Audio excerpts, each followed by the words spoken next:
All right, everybody. Welcome to the inaugural episode of To the Crib podcast. Myself, Delliks, with my man, Coach Bishop, as always. How y'all doing? Just welcome y'all to the show, man. It's the pilot episode. We're planning to take this thing to the crib. To the crib! So, a little intro on myself personally. I've been playing for over 15 years, fantasy football. About the last 5 or so years, I actually really started taking it seriously, putting more money and thought process behind it, more research behind it. Literally have no off season in this game. So for those that are casual players, for those that are hardcore, we are the ones for you. We provide different insight, and we do provide that extra work so that you don't have to do it. My man, Coach Bishop, is coach for a reason. Let him know why. Yep, definitely a coach for a reason. Been coaching football myself actually since about 2004. Started with youth league stuff. I've been in high school coaching, middle school coaching, and currently I'm the offensive line coach for Lakeland JV football team over at Lakeland High School. So definitely put a lot of work into this game, not only for what I do for my own squad and the team that I coach. I put in some work for football. Football is like the life of me. Like I put in work on this football stuff all the time, rankings, breaking down rosters, breaking down schedules, survivor pools and all that stuff. So we definitely put in a lot of work, the two of us together. We both are in several leagues together. We both won championships in each other's leagues. So we both definitely have a lot of input that we can give you to help you hopefully be able to take it to the crib, just like we do. Yeah, so today, first episode, we're going to kick it off for the season. Basically what we're doing is we're tackling 32 different questions for the year, one from each team, fantasy related. So right now, I'm going to do to kick off the NFC East with Bishop. So real quick, Philadelphia Eagles, start off. Do you think DeAndre Swift can get to 15 touches a game? I think 15 touches a game is a big stretch, especially since they have running back by committee. Right now, there's a lot of talk that Gainwell's kind of leading the room. Right. I kind of see him averaging about 10 touches a game, and I don't think he's going to be able to get 15 touches a game. There's a potential, but averaging it, no, I don't think that happens. But he's still good value. Good value. He's a great player. I mean, if he gets his touches, you're going to get production out of him. Right. All right. So the Giants, who do you think steps up in the wide receiver room? So I don't want any of the guys that have been there. The only one that's been there that I kind of have interest in is Wanda Robinson, and that's just because he got hurt last year. And I feel like he has a great upside to be productive there. And he's going to get a lot of targets because he is that short intermediate route receiver. But I also like the rookie Hyatt. But the old heads there, Shepard, all of them, Slayton, I'd rather stay away from them. So redraft advice. Redraft advice. You want to draft Waller, but you don't want to draft the receivers. Unless you have holdover options where you can hold over Robinson or Hyatt and get them in late round value and they go off, that then you know for the future, you have them in the late round. I'm big on Hyatt. I like Hyatt for sure. All right, moving on to the Washington Commanders. Can Dotson possibly score more than Scary Terry? I actually think Dotson does score more than Scary Terry. Right. Scary Terry's a little scary right now with the injury he has. Yeah. There's some talk that he may not be ready when the season starts. Obviously, he wants to play week 1. I think he may miss a couple weeks. But even if he doesn't, I still want Dotson. I mean, Dotson played 12 games last year, scored 7 touchdowns. McLaren scored 5 touchdowns in 17 games. So I'd rather have Dotson. Dotson's younger, higher upside, more value already. So you have him ranked higher? Yes. Okay. Wide receiver 2-ish? Yes, definitely wide receiver 2-ish. Okay. And I'm okay if I went running back heavy, where he's my wide receiver 1. I actually have a league where he is my wide receiver 1. All right. That's good. That's good advice. So last team from the NFC East, the Dallas Cowboys. Do you think Tony Pollard is that dude? Will he last all season? I think Pollard is a great player, great running back. I don't think he's an RB1. Right. In fantasy. There's a lot. There's 12 other guys I'd rather have over him. So, yeah, he's good. Not where people are taking him. I think he's got 3rd round value, so I have 0 shares of Pollard. Completely healthy. You think he has 3rd round value? Or you're saying because he's I'm saying third round value, he's in the 12, running back 12 to 15 range. because of injury risk. Not because of injury risk, even without it. I just don't think he's going to finish in the top 12. I think that, like I said, I see other people I think are going to finish higher than him. You got the rookies coming in. I like Gibbs and Bijan Robinson could both finish higher than Pollard. Right. And then you have the people that are last year. I stay away from Pollard. And if he does get hurt, I don't think the Cowboys have their backup on the roster. They go get a Fournette or Kareem Hunt or somebody. I don't think they run with what they have. Right. Yeah. So Lenny and Kareem Hunt should be picked up in best ball. In best ball, definitely you want them. I have best ball teams where I've drafted both of them, just late rounds, and just be like, let's just send it, see what happens. Okay. All right. That wraps up the NFC East. All right. So going into AFC East, first question I got for you: Buffalo Bills. This is actually somebody who I think is higher than Pollard. James Cook. Do you think he has the potential to finish as an RB1? I think he has potential. I mean, right now I have him ranked in around 15 or 16. Okay. So he definitely has potential. What my worry is that he doesn't get the goal line opportunities, which is big for like half PPR standard leagues. You definitely need TDs because he has Josh Allen to worry about. And he also has Latavius Murray and or Damian Harris. But he will be he's an explosive player on a great offense. He will catch probably around 3 balls a game, which puts him around 50 catches a game. Like I said, I have him ranked now in the mid-teens, so I could definitely see him creeping into the top 12. Okay. Let's go with the Miami Dolphins. Last season, Waddle and Tyreek Hill both finished as wide receiver ones. They were both top 10. Do you see a repeat of that happening again? I mean, absolutely. Why not? Tua was injured. Obviously, that was no secret. He never can stay healthy, so that's the only thing that's putting him back. But they finished top 12 last year with an injured Tua. So why aren't they going to be better this year? There's no added target competition. There's a very narrow tree. They could literally have a historic year this year. Yeah. Both of them could definitely end up in the top 12. It just all depends on Tua, really. Okay. So with the New York Jets, how comfortable are you with drafting Adam Lazard? And if he's on your team, you're comfortable with him as what wide receiver? Wide receiver what?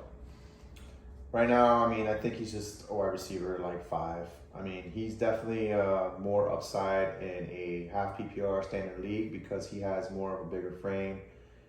I think he does project as the wide receiver 2 on the team, barring any trade for Mike Evans or something. But that being said, even being the number 2 option on that team, I don't see him getting enough looks to matter in a PPR league. I feel like he's still like his goal is to be like wide receiver 4 on their team. New England Patriots. Ramondre Stevenson, I feel like is the dude. Is there anybody else on this team in a redraft league that you think is relevant? I mean, the only guy I would probably say is Juju, but I hate saying his name because it's bad Juju. It's bad Juju. You mention that name. He's gonna be hurt at some point during the year. He's hurt right now, probably. Okay. He just hurt his feelings. Yeah, he doesn't have a high ceiling. It's just one of those guys that like maybe you could add him a couple weeks to fill in bye weeks or something, but. If you're talking about like maybe in the best ball league, I might take a shot on Hunter Henry just for the TD upside as like your 3rd tight end or something. Throw him in your group of tight ends, but otherwise I would just stay away from this team. Okay. All right, so we're gonna move on to the AFC South. So Jacksonville. No, the NFC South. Sorry. Yeah. So the NFC South, we got Atlanta. Okay. Is this the year for Kyle Pitts? Quite simply, no, it's not. He needs a whole new regime for it to be the year of Kyle Pitts. They're going to run the ball a lot more than they're going to throw it. They have great backs. You have Drake London there. I think Matt Collins sees more targets than Kyle Pitts. So, no, I'm out 1,000% on Kyle Pitts. That's funny. There's actually a report on The Athletic today and Twitter was going crazy about Kyle Pitts might end up being the fourth in targets on that team. And everyone's freaking out. They're like, no way, Matt Collins. But like you said, Matt Collins is sneaky. He is. Majestic Mac. Yeah. Weekly And best ball tournament. Hey. And yeah, so that defense, I mean, that team was already running pretty heavily already as it is, very efficiently, and they added the best running back prospect in a few years on the team. So yeah, it's gonna be tough for Swift. Do you think for the Bucs? Do you think Baker Mayfield has a chance to keep the receivers relevant in fantasy? Definitely. And Evans. Baker Mayfield has been known to be a great deep ball passer. And I think these are the best targets he's ever had with Godwin and Evans. And I just feel like they're going to put up numbers. They've put up numbers in the past. I mean, yeah, he's going to be relevant. Like, the Bucs are going to be relevant. I think the Bucs have a chance to win that division and compete with the Saints and make the playoffs. So, yes, I'm in on Evans. Yes, I'm in on Godwin. Godwin more than Evans because Evans may not be there very long. Right. And he may not even play the first couple of weeks. But, yes, even more on Godwin because of that. So, Baker's enough. Yeah, he's enough. Okay. Moving on to the Panthers. Do you think the Carolina O-line issues are bad enough for you to stay away from the team? As far as, like, they added Miles Sanders, they added Thielen, they added DJ Chark, they have Bryce Young. That's all cute and wonderful, but that O-line is a mess. Yeah, the O-line's a mess. I'm staying away from the team in general. Okay. Even if the O-line wasn't a mess, DJ Chark and Adam Thielen, that's already messy to me as it is. I don't feel like you're getting a lot out of those guys. Right. Essentially, the only thing I want there is Mingo. Just give me Mingo in a late round, holdover league, and maybe in the future I can keep him and have Mingo as my 14th round pick next year if he pops off this season. But other than that, I'm just trying to hit a home run with Mingo and holdover leagues. Other than that, I'm not drafting any Carolina Panthers. Yeah. They're saying Mingo's a Debo light. Right. So that could be nice. Be adding chemistry with Bryce Young. But yeah, it's going to be a mess this year for them. And then finally at the Saints, do you think Michael Thomas is finally back? I think Michael Thomas is back. Like, if it's not this year, then he's just done, right? Like, you can't be injured for 3 years and then get to come back and play. Like, it's this year or none. So bringing in Derek Carr is I think an upgrade at quarterback. He's got Chris Olave there, who's going to help, but he doesn't have to do everything.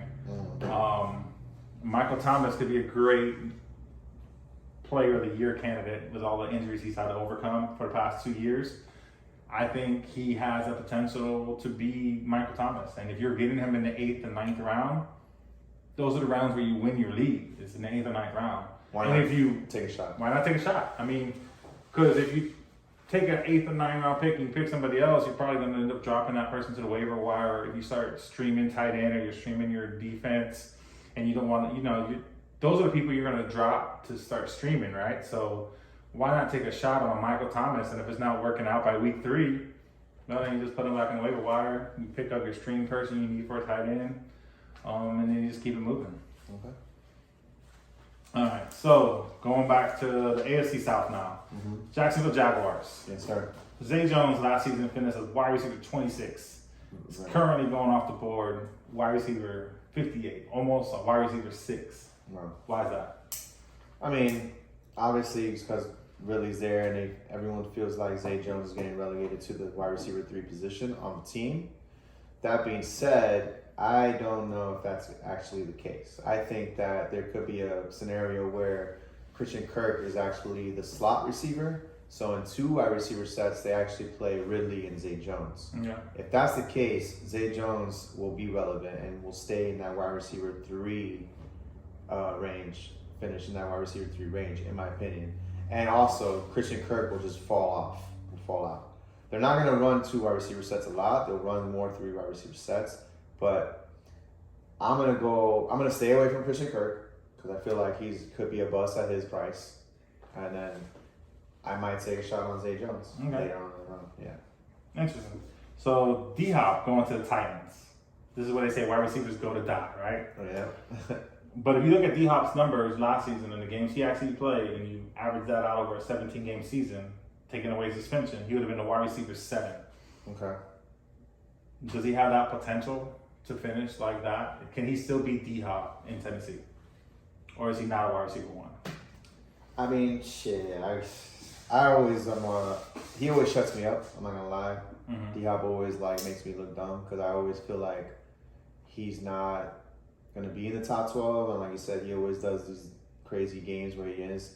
So I mean, I guess the answer is yes, he could be in the top 12. I'm gonna say he's more of a wide receiver 2, just because. But he's being drafted as like a wide receiver 3 right now. I think he's averaging about 3rd round. You get him in the 3rd round.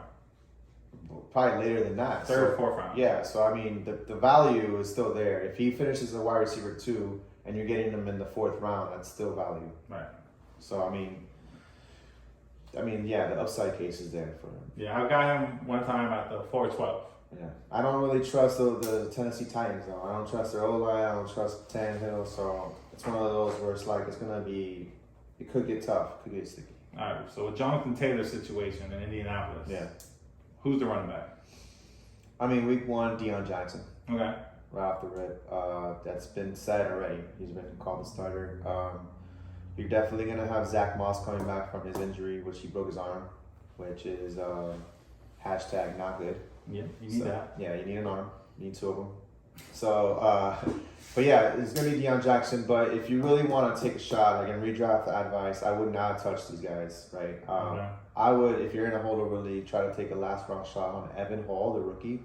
I feel like by the end of the year, he will take over if they don't add one of the veterans. But, why would one of the veterans go to the Colts?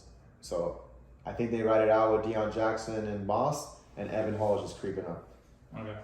So Nico Collins for the Houston Texans. He's somebody I've been targeting in like late rounds of drafts. I'm talking I get him in like the 12th, 13th round consistently. He's always there. Robbery. He's the wide receiver 1 on a bad team who's going to be playing catch up. Why is he going so late?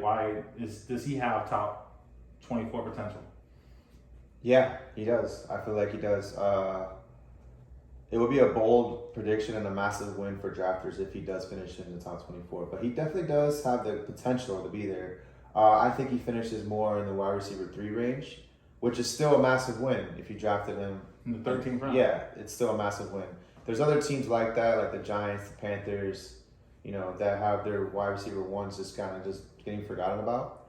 But this one is a clear-cut wide receiver 1. Like, he is the clear-cut wide receiver 1. Nico Collins, he performed last year. I like him as a late-round stash. Okay. So, what you got on the NFC West? Yeah, so we got the NFC West coming up. So, yeah. All right, so Arizona, we already know what's going on there. They're in shambles. Do you think Kyler Murray comes back? Honestly, I don't think he comes back. I think Arizona's in a full rebuild mode. They're trying to tank the draft. They currently have their pick, and I believe the Houston Texans pick. They do. So they have 2 first-round picks that could potentially be 2 picks in the top 5. Yeah. So with that being said, maybe they're going for Caleb Williams and bringing back Murray. There's no point for it. So I think they're trying to draft their quarterback in the draft this season. So Kyler Murray, I think, is just going to sit there, and then they just sell him for cookies next year. Yeah, there's incentive for him to not get hurt again before March. I think there's if he can't pass a physical before March, then they're going to have to pay him a lot more money or something like that. Right. So it behooves them to keep him healthy. Okay. So to keep him out. So, so I say he does not play this year. All right, so Seahawks. Kenneth Walker had a pretty good year last year. Are we fading him too much? He's going late in the drafts. We might be fading him too much. I mean, he kind of is a baller, but I don't feel like he's going to end up as the RB1 on his own team. So I think Charbonnet is eventually going to be taken over, and I think he becomes the starter. But I am fading him. 0 shares. I don't take him in anything. I don't think I have any of him in best ball. Like, I'm just no Walker. You think that's a mistake? It could be. Could be a mistake. It's just something that I feel, and I just go on with my gut. Okay. Yeah, because I mean, he's very explosive. they're going to be a better team this year also than they were last year, which they were already good. So we'll see what happens. 49ers, do you trust any of the wide receiving options or like any of the weapons if Darnold has to play instead of Purdy if Purdy gets hurt? No, because they're all alive, and Donald sees ghosts. So we throw in to other people. So, he clearly said that when he was in the Jets, he was seeing ghosts in the back of the end zone. So if I have anybody for the 49ers, I'm definitely going to try to trade them if something happens to Purdy where he's not going to be able to play. I'm going to be like selling CMC, sell everybody because, they might just be taking themselves out of the game too. So we'll see. You're going to throw the ghost of Trey Lance. So, and then lastly, in the NFC West, can Tyler Higbee finish as a top 12 tight end this year? Only if Cooper Kupp's not playing. That's really the only way I see it. Because he is a great option, but I feel like if Cooper Kupp's there, he gets like half the targets. And so it takes away from Higbee. I mean, he has tight end 12 possibility. Yeah. But if you're drafting Higbee to be your tight end 12, you're essentially streaming tight end. Yeah. Because you're not trying to stack tight ends on your bench. Your tight end, if you're running with a tight end 12, you're streaming.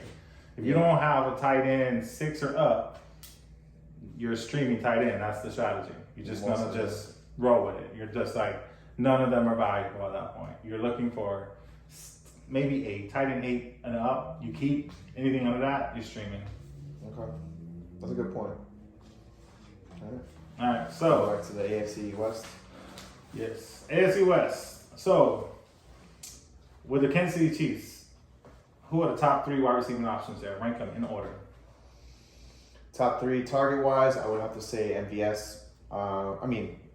Target wise, I would have to say Kadarius Toney. Okay. I mean, obviously you have to account for his health, but if all healthy, Kadarius Toney.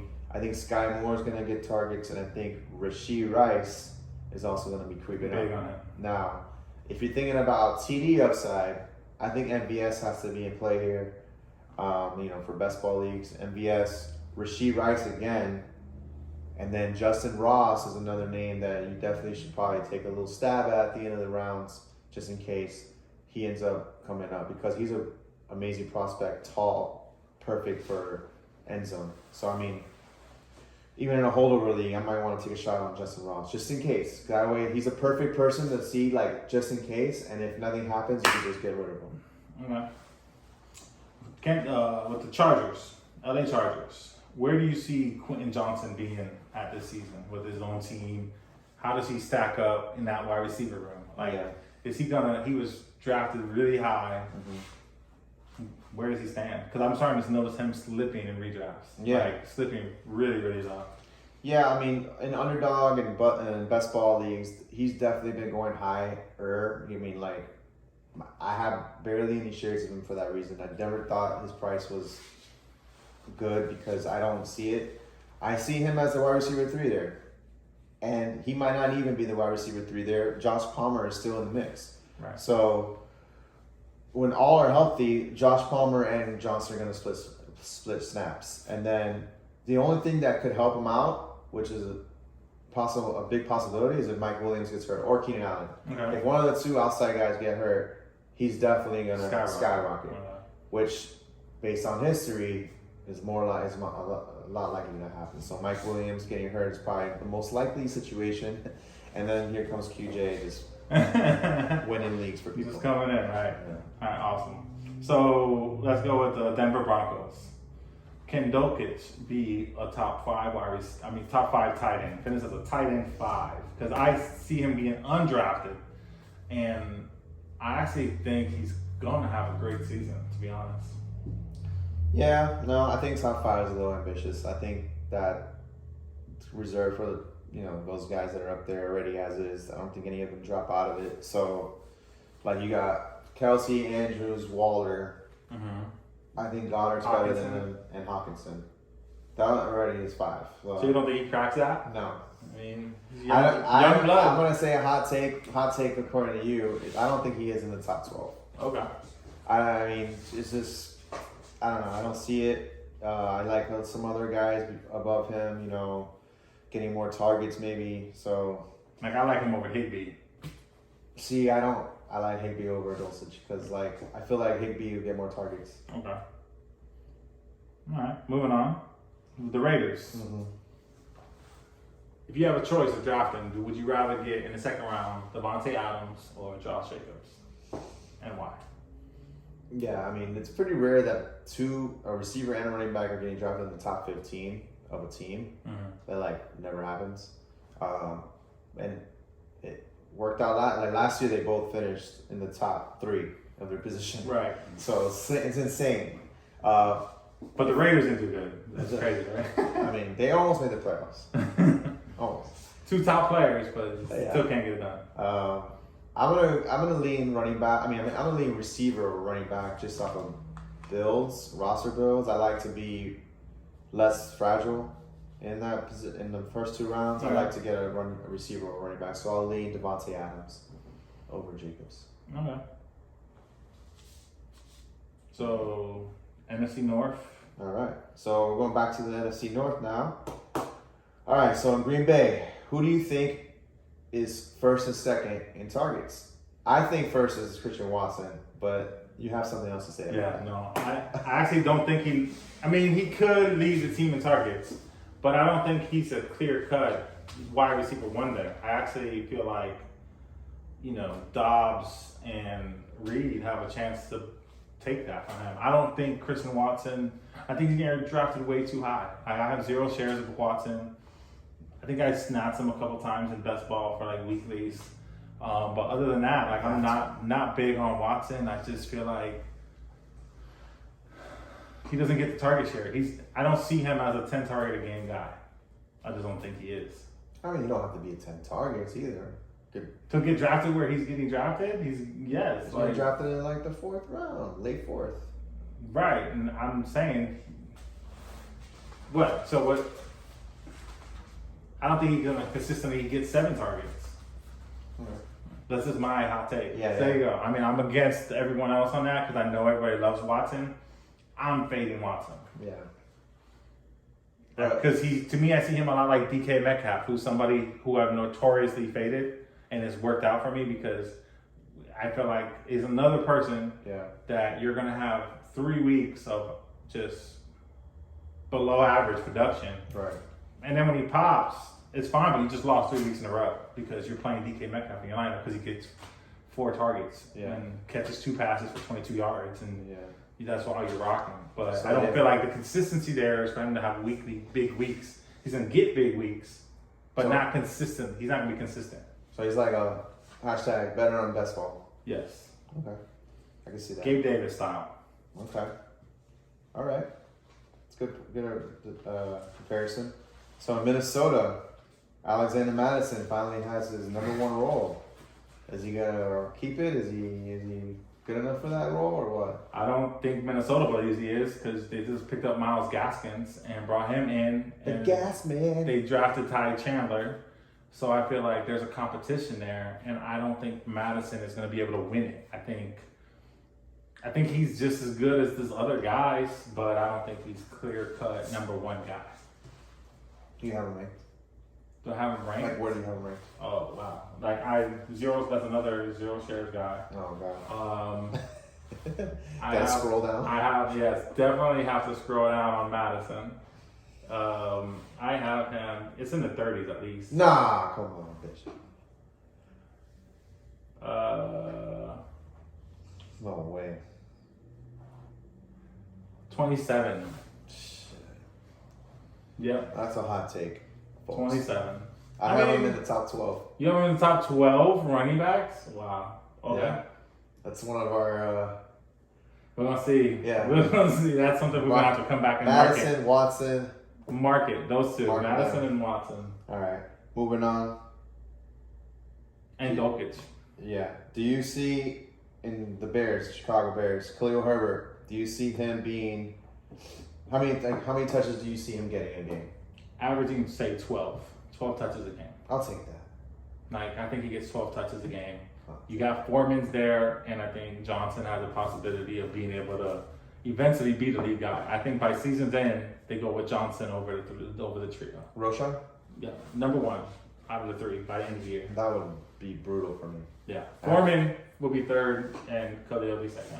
I have Khalil Herbert in everything. I know you do. I'm really high on Khalil Herbert. I'll take 12 touches though. Right. I just think he's that good. Mm-hmm. He's explosive. He's a really good runner. What I don't know about is the goal line touches, so we'll see what happens there. And then lastly, the Lions. Who do you think is the second option in the game, in the passing game? He's currently suspended for 6 games. Yeah. But sure. on the roster right now, I'm going old school. I'm going to say Marvin Jones. Okay. That's I feel like I'm comfortable with him. Like somebody for like DFS week 1. Marvin Jones? I thought he retired. He went back. So DFS, you probably can get him real cheap on like DraftKings and stuff if you want to like throw him. Oh yeah, it's like lineup. $200 probably. Exactly. So plug it in and run with it. No Josh Reynolds, no Sam Laporta. No. None of those guys. I'd rather Marvin Jones. All right, shit. That's week 1 against Kansas City. What are they going to roll out with?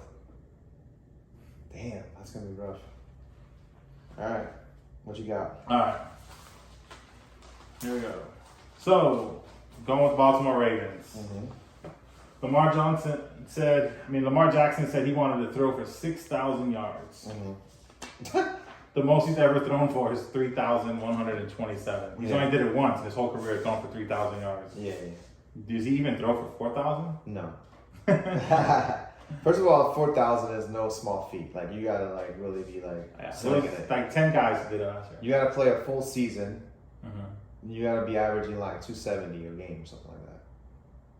250 and you play all 17 games, you get there. Okay. Well, yeah. That'd be 4,250. Yeah. Okay. So, first of all, Lamar's never played a full season. Let's get that out of the way. Right. Never has. Never has. Never. Vacations in December. Heard. Maybe. So yeah, whatever. So he's had 1 year over 3,000. That's 3,100. I think a real goal for him would be 3,500, and that's putting him at 250 per game at 14 games this year. Right. That'll be a great year for him. A great goal. Or maybe he plays an extra couple games. Maybe he plays 16 games. Then he'd be like in the 3,700s or something like that. But I don't not think getting the 4. not getting the 4,000, which he could still have a monster year at 3,500 passing because he still runs like a gazelle. So, yeah, I mean, hitting 4,000, no, I don't think it's gonna happen. All right, Pittsburgh Steelers. Who do you think by week 9 is the lead back? Is it Jalen Warren or is it still Najee Harris? I mean, probably one of all of fantasy's sleeper darlings is Jalen Warren. It's no secret that he looks better. Eye test, analytically, he's better at his metrics. He's just more explosive. Now, if they're both healthy, if they both stay healthy, I don't see the Steelers giving him more touches than Najee Harris just because they're going to be stubborn about it. Kind of like how Pollard and Zeke were last year in the Cowboys. They're just going to be stubborn about it. You know, there's nothing you could do about it as a fantasy owner. Okay. You know, but a real goal for Jalen Warren would be a true 50-50 split, which is still a massive win for him, and it would be bad for Najee Harris. I'm staying away from Najee Harris at this price. Okay. Cleveland Browns. I feel like people are sleeping on Donovan Peoples-Jones. Mm. Why do people like Elijah more? I actually like Donovan Peoples-Jones more than I like Elijah Moore. Yeah.